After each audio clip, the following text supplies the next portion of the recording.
All right, today we're going to be talking about finding surface area of cylinders and cones. I'm on page 418 in your book. A cylinder is a tube that looks like this.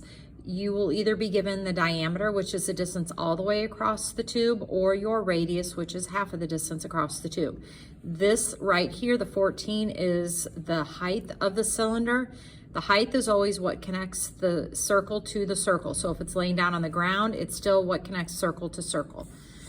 All right, what your surface area is how much material does it take to make this cylinder? If you think about like soup cans, oatmeal cartons, soda cans, anything like that, it's how much material it takes to make the outer part of that casing. All right, you have formulas. You're basically going to stick it in. Here it's explaining what the formulas are and what you're going to use. Sometimes you're going to use 3.14 for pi. Sometimes you're going to leave pi in your answer, and sometimes you'll use the fraction 22/7. Just follow the directions it is giving you.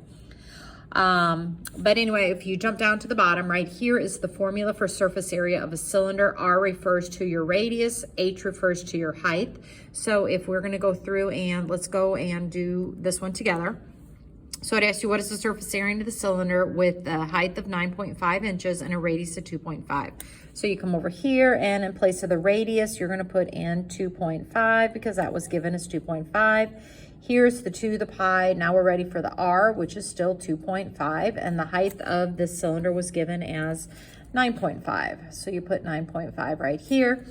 Now you're going to go to your calculator and you're going to take 2.5 squared following your order of operations. So you take 2.5 squared times 2, which is out here. And you're going to get 12.5, and we're going to leave the pi in the equation. Over here, you are going to take 2 times 2.5 times 9.5. And when you do, you get 47.5. And again, you're just leaving pi in the equation. Since they both have pi's, you're going to take 12.5 and add it to that 47.5 to get you 60 pi. All right, as far as labeling goes, when you are labeling area, you label area as inches squared. It always has a squared on it. So feet squared, something squared. Don't square the pi, square the units that's there.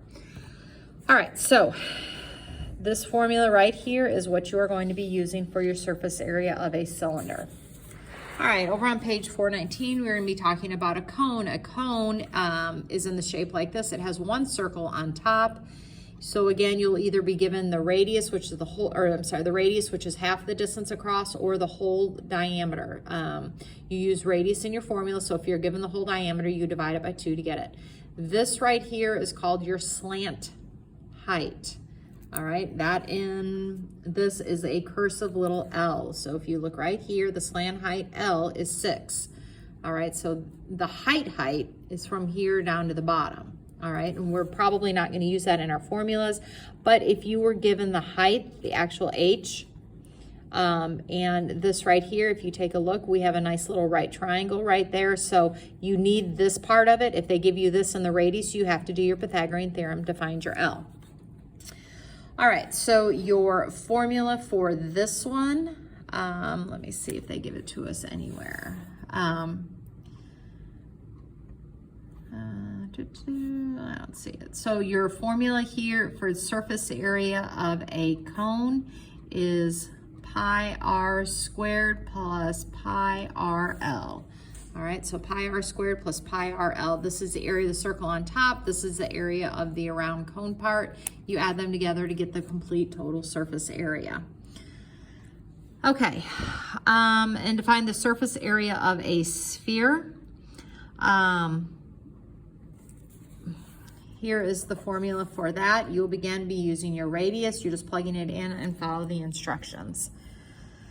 Okay, let's go through in the bottom of page 419. What is the surface area of a cone with a radius of 7 and a slant height of 9? So I'm going to go to my surface area formula. So surface area formula is pi, then it's r squared. Well, r in this case is 7, so r squared, that's a 7, plus pi times r times your slant height. All right, now here they say instead of pi, we're going to use 22 over 7. So I'm going to go to my calculator and we're going to type in 22 over 7 times 7 squared plus 22 over 7 times 7 times 9. And we'll just go straight and put all of that into the calculator. Plus 22 over 7 times 7 times 9. All right, it looks like we get 352. So you get 352, and again, it will be labeled as feet squared. So 352 feet squared. All right, on this one, we have the surface area of a sphere with the diameter of 2.7. I don't need my diameter, I need the radius. So you take 2.7 and you divide it by 2 to get 1.35. So the radius is going to be 1.35, and I go to my surface area formula for a sphere, which is right here. So you're going to take 4. They're telling us to use 3.14 for the pi. So 3.14 times our radius squared. So all I did was take this formula right here and I inputted 3.14 for pi, the radius right here, and then you're going to go straight to your calculator and you're going to type all of that in just as is, and you should get 22.8906 inches squared. All right, for that. Going through. If they just tell you to use pi, you'll hit the pi button, or if they ask you to leave it in terms of pi, you'll just have pi in your answer. You take 4 times 1.35 squared and leave pi in your answer. All right, let me know if you have any questions.